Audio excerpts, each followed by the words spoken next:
အမေရိကန်နဲ့အီရန်နောက်တစ်ခေါက်ပြန်လည်ပြီးတော့မှတွဲဆုံဆွေးနွေးဖို့အစီအစဉ်ရှိတယ်ဒီကိစ္စနဲ့ပတ်သက်ပြီးတော့မှနောက်ဆုံးရရှိထားတဲ့သတင်းကိုကျွန်တော်အခြေအုံပြောပြသွားမယ်ဒီနေ့က16ရက်4လ2026ခုနှစ်ဖြစ်တယ်ဒီကိစ္စနဲ့ပတ်သက်ပြီးတော့မှအီရန်နိုင်ငံကနေပြီးတော့မှတရုတ်နဲ့ရုရှားဒီနိုင်ငံမှာလှုပ်ဆောင်ဖို့ရန်အတွက်အစောပိုင်းတုန်းက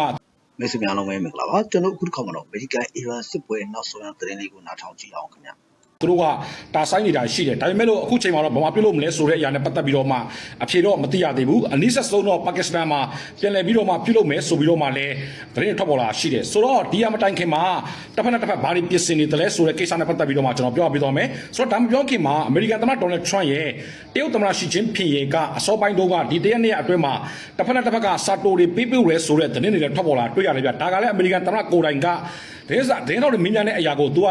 တရားဝင်ချပြပြီးတော့မှပြောဆိုတဲ့အရာဖြစ်တယ်သူပြောဆိုတဲ့အရာကတရုတ်ကနေပြီးတော့မှအီရန်ကိုလက်နက်တွေမထောက်ပံ့ဘူးဆိုတဲ့ကိစ္စကိုရှီကျင်းဖျင်ကသူ့ကိုစာပို့ပြီးတော့မှပြောဆိုတဲ့အရာကိုသူပြောပြတယ်ဗျဒါပေမဲ့လို့တခြားသူတို့စာတိုတွေပေးပို့တဲ့အရာကဘာတွေပါလဲလို့မပြောတတ်ဘူးအဲ့ဒီအရာနဲ့ပတ်သက်ပြီးတော့မှဒေါ်နယ်ထရန့်ကနေပြီးတော့မှတရုတ်ကနေပြီးတော့မှအီရန်ကိုလက်နက်တွေမထောက်ပံ့ပေးတဲ့အတွက်မနေ့တုန်းကသူ့ရဲ့လူမှုကွန်ရက်စာမျက်နှာပေါ်မှာတရားဝင်ရေးတဲ့အရာကဟောဖို့ရင်လည်းကြားကိုပိတ်ပင်ထားတဲ့အရာကတရုတ်အတွက်ဖွင့်ပေးတယ်ဆိုပြီးတော့မှလည်းပြောဆိုပါတယ်ပြီးရင်ဒီယာကိုအတိုင်းအတာတစ်ခုမှဟုတ်ပဲနဲ့ကမ္ဘာကြီးအတွက်ပါဖွင့်ပေးမယ်ဆိုပြီးတော့မှအမေရိကန်သမ္မတဒေါ်နယ်ထရန့်ကပြောဆိုတာရှိပါတယ်ဒါပေမဲ့ဒီကနေ့မှာတော့ကော့ကွင်းမြင်ရအောင်ဒီရဲ့ရေလက်ကြားကိုပိတ်ထားတဲ့အရာနဲ့ပတ်သက်ပြီးတော့မှသတင်းထုတွေတက်လာတော့မရှိသေးပါဘူးညနေပိုင်းတက်လာမယ်ဆိုရင်တော့ကျွန်တော်ဆက်လက်ပြီးတော့မှပြောပြပေးပါမယ်ဆိုတော့အီရန်အနေနဲ့ဘာတွေပြင်ဆင်တယ်လဲပြီးရင်ဒီယာကိုအေရှင်နိုင်ငံအဖြစ်တော်၎င်းပြီးရင်ကမကထပြုလုပ်ပြီးတော့မှဒီနေရာမှာအကောင်းဆုံးလှုပ်ဆောင်နေတဲ့ပါကစ္စတန်ရဲ့စစ်ဦးစီးချုပ်ရဲ့ပါကစ္စတန်ရဲ့ဝန်ကြီးချုပ်ရဲ့ကဘာတွေလှုပ်ဆောင်နေတယ်လဲဆိုတဲ့ကိစ္စနဲ့ပတ်သက်ပြီးတော့မှကျွန်တော်ပြောပြသွားမယ်ဆိုတော့ပါကစ္စတန်အနေနဲ့ဒီဥစ္စာကိုအစဉ်ပြေဖို့ရန်အတွက်ပါကစ္စတန်ရဲ့စစ်တေနာပရိချုပ်ဖြစ်တဲ့အာဆင်မူနီယာကနေပြီးတော့မှတီဟီရန်ကိုတွားရောက်ပြီးတော့မှတီဟီရန်မှာရှိနေတဲ့ထိပ်ပိုင်းခေါင်းဆောင်တွေနဲ့အစည်းအဝေးပြုလုပ်တာတွေ့ရတယ်ဒါပေမဲ့လို့ဒီနေရာမှာထူးခြားချက်ကဒီစစ်တေနာပရိချုပ်ကတီရမှာရှိနေတဲ့ခေါင်းဆောင်တွေနဲ့အရင်အစည်းအဝေးပြုလုပ်တာလားဒါမှမဟုတ်လို့ရှိရင်အဲ့ဒီမှာအစည်းအဝေးနှစ်ခုရှိတယ်ဗျတီရမှာရှိနေတဲ့ခေါင်းဆောင်တွေကလည်းဒါ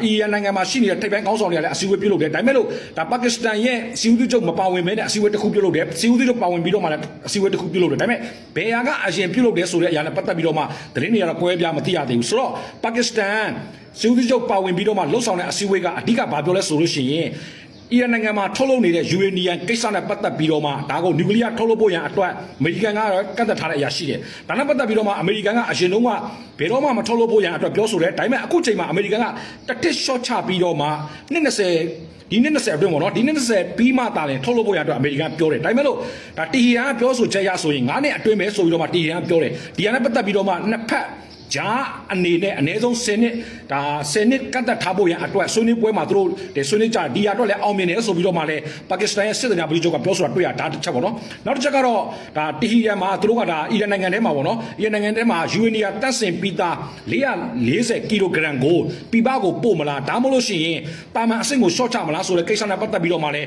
းသူတို့ဆွေးနွေးပွဲတွေပြုလုပ်တယ်ဆိုပြီးတော့မှလည်းသတင်းထွက်ပေါ်လာရှိတယ်ဆိုတော့အကယ်၍များအမေရိကန်နဲ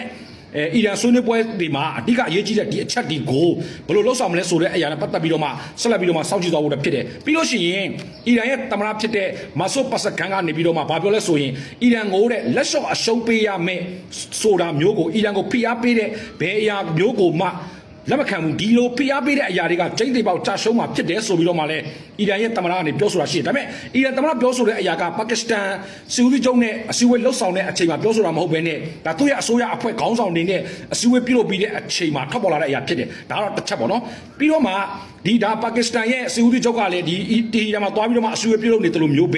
ပြီးရင်အမေရိကန်နဲ့အီရန်အစည်းအဝေးမှာဒါသဘောမတူတဲ့နိုင်ငံတွေပေါ်ပေါက်လာမှာဆိုတဲ့အတွက်ပြီးပါကစ္စတန်ဝန်ကြီးချုပ်ဖြစ်တဲ့ရှာဘတ်ရှရီကနေပြီးတော့မှလည်းဒါကာတာတို့ဆော်ဒီအာရေဗီးယားတို့တူရကီတို့မှလည်းလှည့်လည်ပြီးတော့မှစီယုံရေးတွေပြုလုပ်နေတာတွေ့ရတယ်ဆိုတော့ဒီအစည်းအဝေးအတွက်အကောင်းဆုံးစွမ်းဆောင်နေတာကတော့ဒါပါကစ္စတန်ရဲ့စီဦးစီးချုပ်ရဲ့ပါကစ္စတန်ရဲ့ဝန်ကြီးချုပ်ရဲ့ကနေပြီးတော့မှအကောင်းဆုံးစွမ်းဆောင်နေတဲ့အရာဖြစ်တယ်ဆိုတော့အီရန်အနေနဲ့ကလည်းလွယ်လွယ်နဲ့အရှုံးမပေးဘူးဆိုပြီးတော့မှလည်းပြောဆိုတာတွေ့ရတယ်ဗျဆိုတော့နောက်တစ်ချက်ကဘာလဲဆိုရင်အမေရိကန်အနေနဲ့အမေရိကန်ကဒီအစည်းအဝေးကိုဖိအားပေးတဲ့အနေနဲ့အရင်တုန်းကဒီဟိုမဟုတ်ဒီရေလက်ကြားတဲ့ကိုအမေရိကန်ကနေပြီးတော့မှသူတို့ပို့ဆောင်ထားတဲ့စစ်သည်အင်အား9000နဲ့ပြီးလို့ရှိရင်လေနေတင်မောတွေစစ်တင်မောတွေအများကြီးပို့ဆောင်ထားတဲ့နေရာမှာနောက်ထပ်စစ်သားတွေကိုလည်းတောင်းနဲ့ချီပြီးတော့ဆက်ပို့တာရှိတယ်အဲတောင်းနဲ့ချီပြီးဆက်ပို့တဲ့အရာတွေနဲ့ဒီ9000နဲ့အခုချိန်မှာပေါင်းစည်းပြီးတော့မှ